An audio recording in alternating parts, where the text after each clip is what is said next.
రోజంతా పనిచేసి ఇంటికొచ్చాక కొందరు బడలిక తీర్చుకునేందుకు స్నానం చేస్తారు. కొందరు ఏకంగా తలస్నానం చేసేందుకు ఇష్టపడతారు. ఈ క్రమంలో జుట్టును పూర్తిగా ఆరబెట్టుకోకుండానే నిద్రకు ఉపక్రమిస్తారు.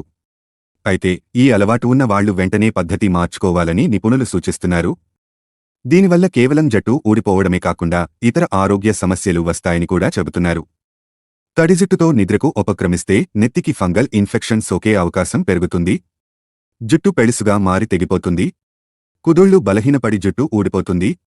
తడి జుట్టు కారణంగా దిండు కూడా తడిసిపోతుంది. ఈ చల్లదనం వల్ల ఊపిరితిత్తుల సమస్యలు కూడా రావచ్చు. కాబట్టి రాత్రి పడుకునే ముందు జుట్టును బాగా ఆరబెట్టుకున్నాకే నిద్రకు ఉపక్రమించాలి. ఇక జుట్టును కాపాడుకునేందుకు కొన్ని మార్గాలను కూడా నిపుణులు సూచిస్తున్నారు. ముఖ్యంగా జుట్టుకు నూనె రాసుకుంటే నీటిని పీల్చుకోవడం తగ్గుతుందని, ఫలితంగా వెంట్రుకలు త్వరగా ఊడిపోవని చెబుతున్నారు.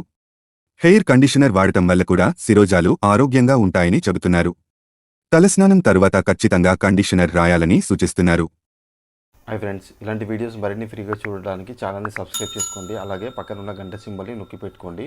ఏదైనా వీడియో అప్లోడ్ చేయగానే మీకు నోటిఫికేషన్ అనేది వస్తుంది.